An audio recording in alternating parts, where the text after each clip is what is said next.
mendatangkan pujian dari Tuhan Yesus yang seperti apa. Lalu Yesus pergi dari situ dan menyingkir ke daerah Tirus dan Sidon di luar Israel. Maka datanglah seorang perempuan Kanaan dari daerah itu dan berseru, "Kasihanilah aku ya Tuhan, anak Daud.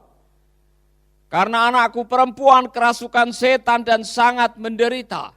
Perhatikan baik-baik responnya Tuhan Yesus. Tetapi Yesus sama sekali tidak menjawabnya. Ini aneh sekali. Biasanya Yesus selalu memberikan tanggapan untuk orang-orang yang membutuhkan pertolongan. Masih ingat Bartimeus? Waktu dia berteriak dengan nada yang sama, "Son of David, have mercy on me." Yesus anak Daud, kasihanilah aku. Yang lain-lain marah, Yesus berhenti dan mengatakan, "Panggil dia." Kali ini Yesus tidak menanggapi. Dengar baik-baik. Lalu murid-muridnya datang dan meminta kepadanya, "Suruhlah dia pergi." Ia mengikuti kita dengan berteriak-berteriak. Dengan kata lain, ini orang ini ngikuti dari belakang sambil berteriak-berteriak. Saya bisa membayangkan saudara, jadi Yesus dengan para muridnya lagi jalan menuju ke sebuah tempat dan wanita ini dari belakang. Saya yakin wanita ini punya pemahaman, punya pengertian. Dia pernah mendengar siapa Yesus. Jadi dia tidak malu walaupun dia bukan orang Yahudi. Dia berteriak dari belakang, "Yesus anak Daud, kasihanilah kami. Anakku kerasukan setan dan dia sangat menderita. Yesus anak Daud." Saya yakin telinga para murid ini terganggu. Dan Yesus tidak menanggapi teriakan wanita ini. Tetapi wanita ini terus berteriak. Itu menunjukkan bahwa dia tidak menyerah dengan keadaan. Saudara-saudara, iman yang pada akhirnya dipuji oleh Tuhan. Nanti saudara mendengarkan kalimat berikutnya di sini. Jawab Yesus, "Aku diutus hanya kepada domba-domba yang hilang dari umat Israel."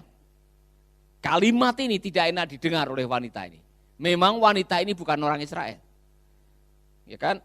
Tapi dia tidak menyerah, saudara-saudara, dengar baik-baik. Tetapi perempuan itu mendekat dan menyembah dia sambil berkata, "Tuhan, tolonglah aku." Dia masih terus meminta. Tetapi Yesus menjawab, "Tidak patut mengambil roti yang disediakan bagi anak-anak dan melemparkannya kepada anjing." Waduh, sudah pakai bahasa yang sangat tidak bagus. Bahasa yang merendahkan. Kata perempuan itu, "Benar Tuhan, namun anjing itu juga makan remah-remah yang jatuh dari meja tuannya." Wow, dia masih tidak menyerah, saudara-saudara.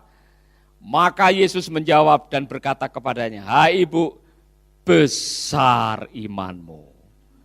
Maka jadilah kepadamu seperti yang kau kehendaki." Dan seketika itu juga anaknya sembuh. Saudara-saudara, Matthew Henry sebagai seorang penafsir mengatakan bahwa wanita ini tidak menyerah dengan tantangan. Iman yang mendatangkan pujian dan langsung pujiannya keluar sendiri dari Tuhan adalah iman yang tidak menyerah menghadapi halangan. Pak John Maxwell mengatakan ada dua macam iman. Iman untuk bertahan dan iman untuk menyerang. Iman untuk bertahan adalah waktu Anda sedang menghadapi tantangan, ada kesulitan, saudara bisa masuk kamar dan mengatakan, "Kuatkanlah oleh Roh-Mu ya Tuhan. Kuatkanlah oleh Roh-Mu ya Tuhan." Anda memohon Tuhan memberikan kekuatan melalui kebenaran iman. Imanmu sedang dipakai untuk bertahan. Tapi wanita ini tidak bertahan. Dia keluar dari rumahnya dan dia melakukan sebuah tindakan dengan menghadapi berbagai macam resiko. Saya yakin wanita ini dia sudah terbeban dengan masalah anaknya yang sering kerasukan dan dicabik-cabik oleh setan menderita.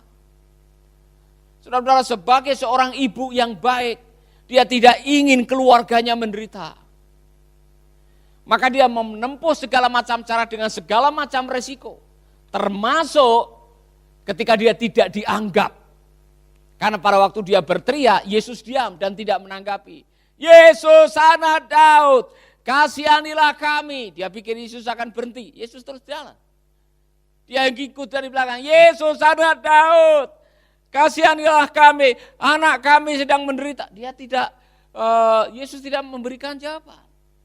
Akhirnya muridnya yang berbicara, guru, tolong orang ini suruh pulang. Dia sudah mengganggu kita. Nah saudara, dengar kalimat yang dikatakan tadi. Ibu ini langsung tersungkur di hadapan Tuhan Yesus. Dan dia masih meminta pertolongan. Kemudian Yesus tidak langsung mengatakan, pulanglah anakmu sembuh, tidak. Itu roti yang itu anak-anak tidak bagus dikasih kepada anjing. Artinya kamu ini bukan keluarga. Kamu tidak ada hak. Penafsir mengatakan Yesus sengaja ingin menguji seberapa kuat iman orang ini. Maka Yesus membiarkan delay, diperpanjang. Dalam hidup ini, saudara akan diizinkan oleh Tuhan menghadapi iman Anda, menghadapi kesulitan dan diperpanjang. Tidak langsung instan jawabannya. Jelas ya? Jadi pada waktu doamu tidak langsung dijawab, jangan cepat-cepat mengambil keputusan, Tuhan tidak mengasihi saya, salah. Ya kan? Sudah berdoa bertahun-tahun supaya dapat jodoh, sampai hari ini belum turun. Jangan mengatakan, oh Tuhan tidak mengasihi saya. Jangan sampai berpikir seperti itu. Karena kadang-kadang delay atau menunggu adalah saat Tuhan menguji iman Anda. Nah, iman yang kuat tidak takut menghadapi penantian. Pak Roni menanti berapa lama untuk dapat rumah sendiri? Ya, 20 tahun lebih. 20 tahun untuk bisa mendapatkan rumah sendiri. Delay. Agak lama untuk mendapatkan rumah itu. Ada yang menanti bertahun-tahun untuk bisa mendapatkan kesembuhan. Ada yang bahkan menanti 38 tahun untuk mendapatkan mujizat. Masing-masing akan berurusan dengan imannya di hadapan Tuhan. Beda iman saya dengan iman saudara, tantangannya beda-beda. Tapi kita punya tantangannya sendiri-sendiri. Nah, waktu imanmu diperhadapkan dengan delay, dengan tantangan, saudara-saudara tidak perlu harus menyerah kalah kemudian mengambil keputusan yang salah. Tetap bertahan, berusaha seperti wanita ini. Walaupun tidak dianggap, walaupun mau diusir, walaupun diremehkan atau direndahkan dengan kata-kata, dia terus berjuang. Itu namanya iman yang menyerang. Haleluya. Mirip-mirip dengan imannya wanita pendarahan 12 tahun. Ya. Dia menyerang, dia keluar dari rumah, dia mempertaruhkan nyawanya sendiri, saudara-saudara. Jadi bahkan saudara-saudara dia sempat mengatakan, asal ku jamah saja ujung jubahnya aku akan sembuh. Dan saudara tahu di dalam budaya Yahudi kalau ada wanita sedang pendarahan atau menstruasi, menyentuh orang lain dan orang itu tahu bahwa orang ini sedang pendarahan dan tidak memberitahu, dia bisa dihukum mati. Maka kalau saudara sedang datang bulan keluar pasar, mohon maaf saudara bilang, aku najis, supaya orang minggir. Sebab kalau tidak, diam-diam saudara nyentuh orang, saya harus mandi 7 kali. Jadi wanita ini, dia menggunakan imannya, berani berjuang, tidak takut mengalami halangan atau tantangan. Jadi imanmu akan menghadapi tantangan. Dan kadang-kadang Tuhan mengizinkan engkau menghadapi tantangan iman. Itu diizinkan oleh Tuhan untuk apa? Untuk menguji kualitas iman saudara. Yang kedua, iman yang dipuji adalah iman yang disertai tindakan. Seperti yang kemarin, saudara-saudara. Sebab kalau Anda tidak melakukan apa yang Anda imani, maka iman saudara tidak akan membuahkan apa-apa. Saudara-saudara, apa yang dilakukan oleh wanita ini? Dia keluar dari kampungnya, dia mengikuti Yesus dari belakang, dia tersungkur di hadapan Yesus, dia menyembah Yesus sambil berlutut. Saudara-saudara, dia bertindak, dia mengucapkan, dia mengungkapkan, dia menyampaikan, dia menyuarakan, dia memperkatakan imannya. Saudara-saudara, orang yang hanya beriman, tapi tidak melakukan tindakan, imanmu tidak menghasilkan apa-apa. Ini contoh saudara sakit mah. Kemudian saudara pergi ke apotek Kimia Farma beli obat mah. Setelah saudara membeli obat itu, saudara taruh di almari.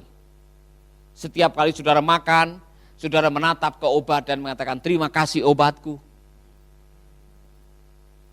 Engkau adalah obat yang paling baik untuk menyembuhkan sakitku. Tetapi saudara tidak pernah meminum obat itu. Mahnya masih ada di dalam tubuh saudara. Karena apa? Anda meyakini bahwa obat itu akan menolong saudara, tetapi Anda tidak menggunakan obat itu. Jelas ya? Iman harus disertai tindakan.